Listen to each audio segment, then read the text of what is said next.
3 రోజుల ముందు నువ్వు వస్తున్నావని తెలుసుంటే బాగుండేది. ఈ దత్తత కార్యక్రమాలు, ఆస్తి పంపకాలు మొత్తం ఆపేసేదాన్ని. ఈ ఆనందాన్ని అందరితో షేర్ చేసుకునేదాన్ని. నువ్వు వస్తున్నందుకు సంతోషంగా ఉన్నా, ఆస్తి మొత్తం ఈ బిడ్డ పేరు మీద ఉన్నందుకు బాధగానే ఉంది. ఇప్పుడు దీన్ని తిరిగి చేస్తే ఆస్తి పోతుంది. ఇది తన అమ్మ దగ్గరికే వెళ్ళాలి.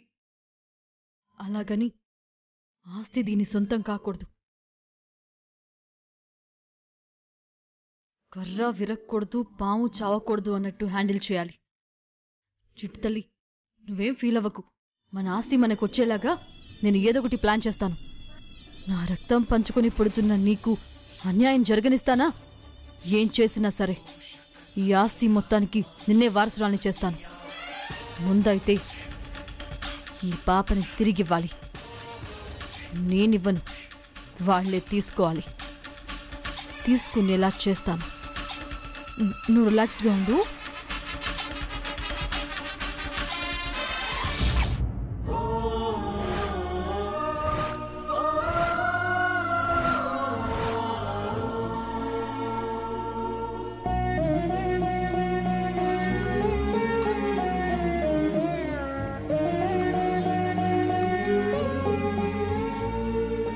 మే అందరూ ఈడనే ఉన్నారు, మరి పైన ఆ పందికి ఏం చేస్తున్నది? బిడ్డ ఆస్తి 2 వచ్చినాయి కదా, ఆనందం పట్టలేక గంతులెత్తా ఉంటది. అయ్యో భూమి, గంతులేస్తూ గొంతు కోసే రకం అది. వచ్చిన దానిలో అది సంతోషంగా ఉంటుంది అనుకుంటున్నావా నువ్వు? ఇంకో సగం ఆస్తిని ఎలా కొట్టేయాలని ఆలోచిస్తూ కూర్చుంటుంది దొంగ మొహంది. కరెక్ట్ బ్రో, నందిక అదే పనిలో ఉంటుంది కదా బంగారు తల్లి. ఆహా, శ్రీగౌరి నవ్వేసింది. తన చిన్న మమ్మీ డమ్మి మమ్మీ అని తెలుసుకుంది. ఇప్పుడు అతి తెలివి దొంగ. దేవుడు ఇన్నాళ్లకు కరుణించాడు. ఎప్పుడు ఏదో ఒక సమస్యతో కొట్టుమిట్టాడు మనకు. 2 బిడ్డల్నిచ్చి మన ఇంటిని సంతోషాల వెలుగుతో నింపాడు. భూమి ఒక బిడ్డకి శ్రీగౌరి అని పేరు పెట్టి చాలా మంచి పని చేసింది. ఈ ఇంటి గౌరవాన్ని చివరి వరకు కాపాడిన గౌరే మళ్లీ భూమి కడుపులో పుట్టింది. నాకు కూడా అట్టగే అనిపిస్తుంది నాన్నమ్మ. మా అమ్మే నన్ను చూసుకోవడానికి మళ్ళీ నా కడుపున పుట్టినదేమోనండి. అవును, అత్తయ్యే పుట్టింది కదా శ్రీగౌరి గారు. ఈ చిట్టి తల్లులో మా సంతోషాల పంట. ఏ జన్మలో ఏ పుణ్యం చేశామో గాని దేవుడు 2 బిడ్డల్నిచ్చాడు. అదృష్టం మీది కాదు విరాట్, పుట్టిన పిల్లలది. ఇంత మంచి తల్లిదండ్రులకు పిల్లలై పుట్టి అదృష్టం చేసుకున్నారు. నా భార్య కూడా అదృష్టవంతరాలిదే బ్రో. అదెట్టగన్నా? ఎలా అంటావా? భూమికి చెల్లయింది, అనుకోకుండా తల్లయింది, కోట్ల ఆస్తికి వారసురాలైంది. నిజమే అన్నా. ఈ ఆస్తిపాస్తులన్నీ ఎప్పటికైనా ఈ ఇంటి వారసులకే చెందాలి కదా. నందిక బిడ్డకి ఆస్తి రాసివ్వడంలో బాధలేదు, కాని అది బిడ్డను చూసైనా దానిలో మార్పు రావాలని కోరుకుంటున్నాను. ఒత్తాదిలే నానమ్మా, పిల్లలొచ్చాక ఎట్టాంటి వారిలోనైనా మార్పు మొదలవుతాది. బాధ్యతలతో పాటు పెద్దరికం వచ్చేతాది. దానికి నా బిడ్డను దత్తతిచ్చినది కూడా అది బాగుపడాలనే ఉద్దేశంతోనే. తప్పకుండా మారుతాదని అనుకుంటున్నాను. తూర్పున ఉదయించే సూర్యుడు పడమటైనా ఉదయిస్తాడేమో గాని మీ చెల్లెల్లో మాత్రం మార్పు రాదు. వస్తుందనుకోవడం అత్యాశ అవుతుంది. తనలో మార్పు వచ్చినా రాకున్నా బాధలేదు, కానీ నా బిడ్డను మాత్రం బాగా చూసుకుంటే చాలు. విరాట్, అది ఇంక నీ బిడ్డ కాదు, నందిక బిడ్డ. ఆ విషయం నువ్వెప్పుడు గుర్తుంచుకోవాలి. అలాగే అమ్మమ్మ, మాట వరుసకి ఫ్లోలో వచ్చేసింది. రాకుండా ఎలా ఉంటుందిలే. ఎంత దత్తతిచ్చినా అది నీకన్న కూతురే కదా. కానీ ఈ విషయం దాని ముందు పొరపాటుగా కూడా అనకు. అది ఇల్లు పీకి పందిరేస్తుంది. అసలే దానికి బిడ్డంటే ప్రాణం. అవునవును, పుట్టక ముందే నా బిడ్డ నా బిడ్డ అని ఎన్ని ఏషాలేసిందో మీరే చూశారుగా. ధనుషన్నా, బిడ్డని దత్త తీసుకున్న తర్వాత దాని మొహంలో అంత సంతోషమేమీ కనిపించట్లేదని నాకైతే అనిపిస్తుంది. అదేం కాదులేకొండమ్మా, కవలలు పుట్టినారు కదా, అది దాని బాధ. ఒక్కరే అయితే మొత్తం ఆస్తి తనకే వెళ్ళిపోయేది కదా. ఆ కానీ అది బిడ్డని ఎలా పెంచుతుందో అన్నదానిలోనే ఉంటుంది అసలైన భయం. భూమి ఎలాగో తన బిడ్డని సంస్కారవంతురాలిగా తీర్చిదిద్దుతుంది. కానీ నా కోసమే ఉందే పాపని ఎలా పెంచుతుందో ఏంటో అని. ఆ అవశేషమ్మ మొరోనందికి అవ్వకపోతే బాగుండు. బాబు ధనుష్, అవశేషమ్మ నానకయ్యా. శేషమ్మ పేరు తలుచుకుంటేనే నాకు చిరగ్గా ఉంటుంది. ఇక అవశేషమ్మ అంటూ ఉంటే వినడానికే ఏదోలా ఉంది. మరి పందికి అదే పేరు పెట్టింది కదమ్మమ్మా. భూమి తన అమ్మా నాన్నల పేర్లు కలిసొచ్చేలా శ్రీగౌరి అని పెడితే అది పంతానికి పోయి శేషమ్మ పేరు కలిసొచ్చేలా పెట్టింది. మీరు పేరు గురించి దిగులు పడమాకండి. ఆ పాపకి నాను అవంతి అనే పేరు ఖాయం చేసినాను.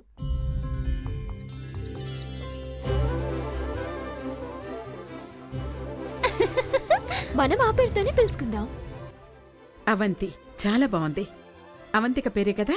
అవునానమ్మా, అదమ్మ పేరే. ఏ అమ్మకి నువ్వు అన్యాయం చేయవి, భూలక్ష్మీదేవి అనిపించుకున్నా.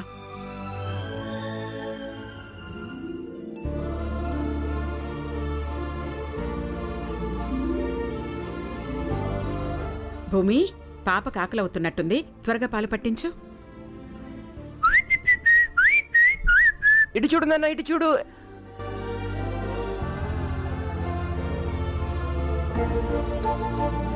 నువ్వేం బాధపడకు బంగారం, నేను బ్రహ్మాండంగా డాన్స్ చేస్తాను. చాలా మంది ఫ్యాన్స్ ఉన్నారు. అమ్మ భూమి త్వరగా రా.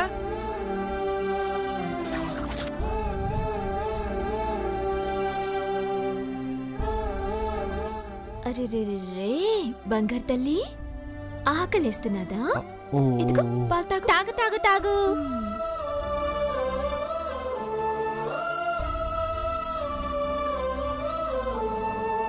Very good, very good.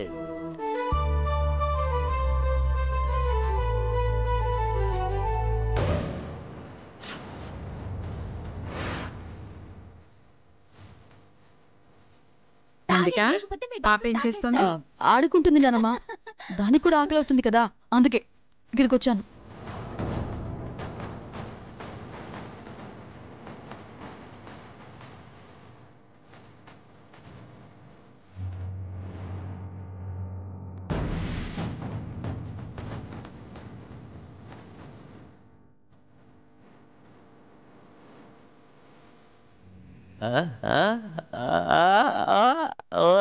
Bro చూసావా, నా గోసుంబే తన విశాలమైన ప్రేమని చూపించడానికి నేను అడగకుండానే ప్రతిదీ కూడా అక్కడ పెట్టి నా కోసము తీసుకొచ్చి నోరు దగ్గర తీసుకొస్తుంది. చూస్తూ ఉండు. మరి చంకలు గుద్దుకోదు బ్రో. నీ భార్యకి నీ మీద అంత ప్రేమ ఉందని నేను అనుకోను. అరే చూస్తూ ఉండు బ్రో, ఇవన్నీ ఎందుకు?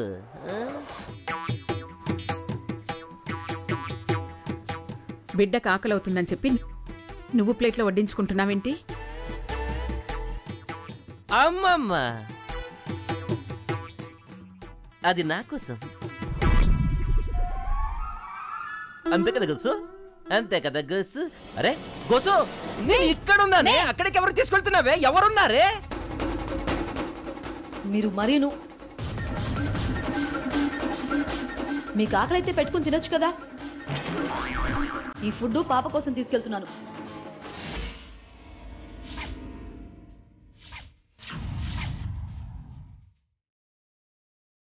పాప కోసమా? అయ్యో, నీ ప్రేమ అమావాస్యగా పౌర్ణమికో వస్తుంది, అది కూడా పోయిందే. పోనీలే, పాప మీద అంత ప్రేమ చూపిస్తున్నావు. చూసారా, మీరందరూ తను మారదు మారదు అన్నారు. మారింది కాబట్టి అంత ప్రేమ చూపిస్తుంది పాప.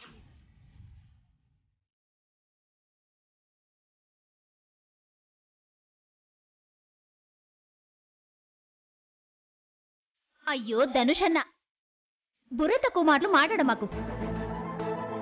అది అన్నప్రాసన కాకుండానే పాపకి చికెన్ మటన్ ఎవరైనా తినిపిస్తారా?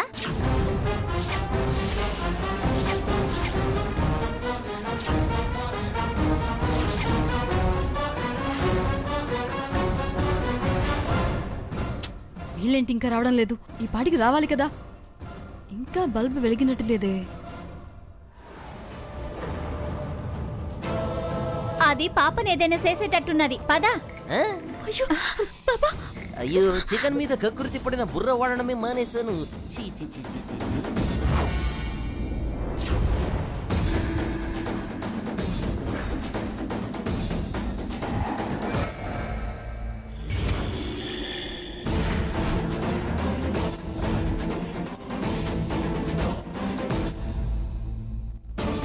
నా చిట్టి తల్లి ఆకలవుతుందా?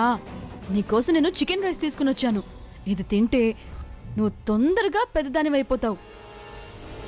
తిను. ఆను ఆను ఆను. ఆను.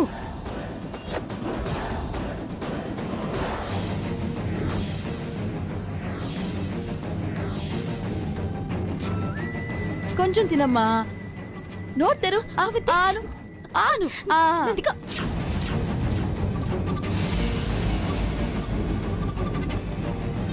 అరే భూమక్క, పాపకరం తినిపిస్తుంటే నోటి దగ్గర నుంచి లాగేస్తావా?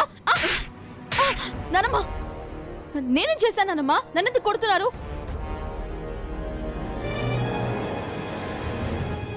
మతిలేని పనిచేసి ఏం తెలియని దానిలో అడుగుతున్నావా? మా చూసినాం కాబట్టి సరిపడినది, లేదంటే పాపకి అన్నం తినిపించేసేది. మే ఎద్దు మదిరి పెరిగితే సరిపోదు, కుసంత జ్ఞానం కూడా ఉండాలా. దత్తత తీసుకుంటే సరిపోదు, బిడ్డని ఎలా చూసుకోవాలో తెలిసి ఉండాలి. Hello, excuse me. ఏంటి అందరూ తలా మాట అని నన్ను అవమానిస్తున్నారు? ఇప్పుడు నేనేం చేశానని మీరంతా నాపై యుద్ధానికి వచ్చినట్టు వచ్చేసారు? పాపకి ఫుడ్ తినిపించడం కూడా తప్పేనా? నేనేదో ఘోరం చేసినట్టు ఎందుకు ఇలా మాట్లాడుతున్నారో నాకేం అర్థం కావట్లేదు. అసలు నువ్వు మనిషివా పశువా? ఇంతమంది చెప్తున్నా ఇంకా నీకు అర్థం కావట్లేదా? చంటి బిడ్డకి పాలు తప్ప మరేం పట్టరని తెలీదా? అదేంటనమ్మా, పాలు మాత్రమే ఫుడ్డా? అది ఫుడ్ కాదా? నా బిడ్డ తొందరగా ఎదగాలని బలవర్ధక ఆహారం పెడుతున్నాను. ఉసేయ్, నువ్వు తెలిసి అడుగుతున్నావా తెలియకుండా అడుగుతున్నావా నాకైతే అర్థం కావట్లేదు. తెలిస్తే ఎందుకు చేస్తానండి? ఒళ్ళు బాగా కొవ్వెక్కి సేతున్నావే. ఏంటో ఎక్కువ మాట్లాడుతున్నావు? కొట్టానంటే ముఖం పచ్చడవుతుంది. మే ఇవి పేడ పిసికిన సేతులు. తిరిగి నేను కొట్టినాననుకో, మీ శేషమ్మ గ్రాని ఉన్నది కదా, ఆమె తాగించిన ఉగ్గు పాలతో సహా కక్కుతావు. చూడండి నానమ్మ, కొండముచ్చి ఎలా మాట్లాడుతుందో. తప్పే ఉంది నదిక. ఇంకా అన్నప్రాసన కూడా జరిగిన పాపకి అన్నం చికెన్ కలిపి పెట్టాలని ఎలా అనిపించింది? పసిబిడ్డలకి పాలు మాత్రమే పడతారని అందరికీ తెలుసు చెల్లి. నీకు తెలియకపోతే అడిగి తెలుసుకోవాలా? ఇలా నీ ఇష్టానికి వచ్చినట్టు బిడ్డకి ఏదేదో పెడితే బిడ్డ పరిస్థితి ఏమవుతుంది? కొంచెమైనా ఆలోచించావా? ఏమవుతుంది సార్? మహా అయితే జ్వరం వస్తుంది.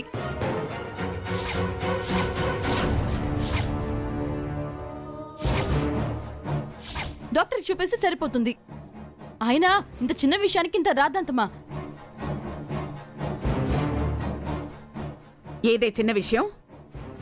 పాప ప్రాణాలతో ఆడుకోవడం చిన్న విషయమా? అయినా నువ్వు ఇంత నిర్లక్ష్యంగా సమాధానం చెప్తున్నావేంటి? అది కాదు నానమ్మ, నిజంగా పాపకి పాలు మాత్రమే పడతారని నాకు తెలీదు.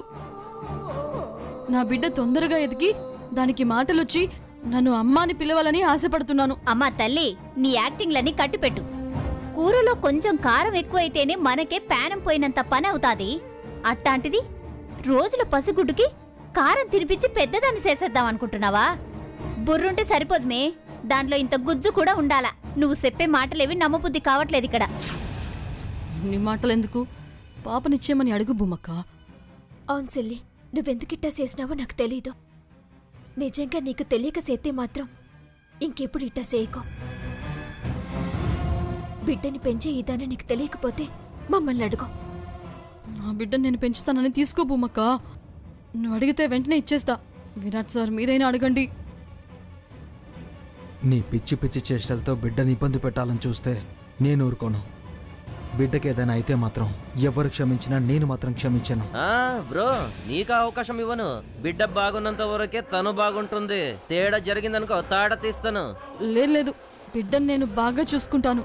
మే బాగా చూసుకోమని చెప్తున్నారు. ఓ టెక్నాలజీ యూజ్ చేసుకోండి అని చెప్తావు కదా. ఇప్పుడు బిడ్డని ఎట్టా పెంచాలి అనేది నీ టెక్నాలజీతో నీ యూట్యూబ్లో నువ్వే చూసుకోమ్మా తల్లి. చూడందిక, పసిబిడ్డల విషయంలో చాలా జాగ్రత్తగా ఉండాలి. నువ్వు తెలియక చేశావని నేను నమ్ముతున్నాను. కాబట్టే నిన్ను క్షమిస్తున్నాను. ఒళ్ళు దగ్గర పెట్టుకుని బిడ్డని బాగా చూసుకో. పాలు తీసుకొచ్చి పట్టు.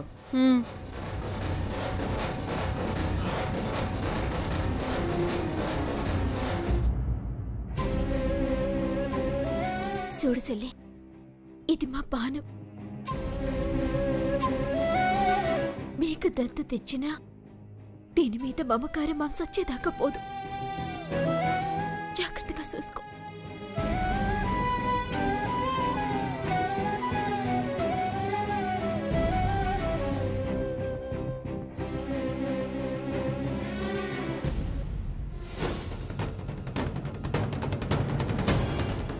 ఒసే, పిల్లలకి అన్నం కాదు పాలు తాపుతారు, అది తెలుసుకో. సిటీ అంట మళ్ళీ మొహానికి.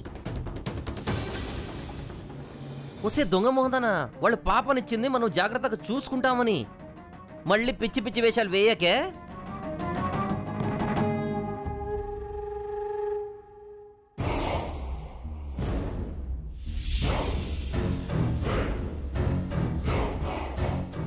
ఇదేంటి, బిడ్డనిచ్చేయమని అడుగుతారనుకున్నాను, అడగలేదేంటి?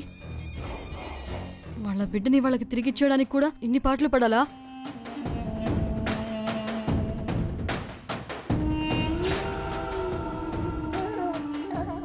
నా పరిస్థితి చూసి నీ కూడా నవ్వొస్తుందా?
నీకు తెలిసి చేస్తా ఉన్నాదో తెలియక చేస్తా ఉన్నాదో అర్థం కావడం లేదు.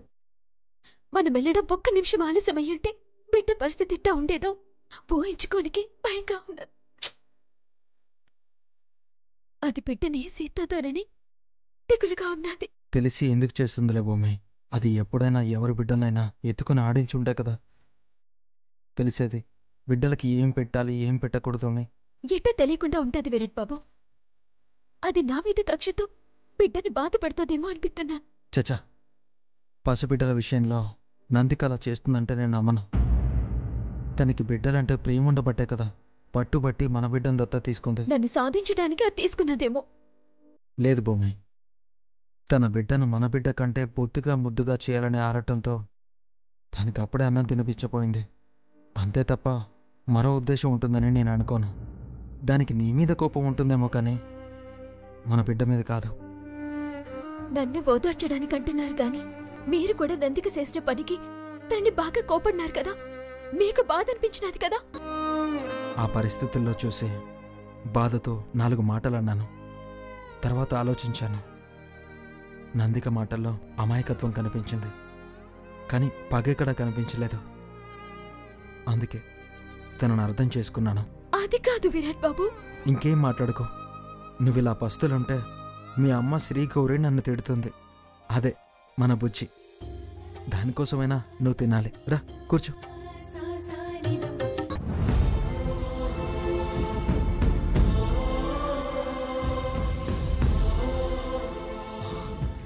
ఆను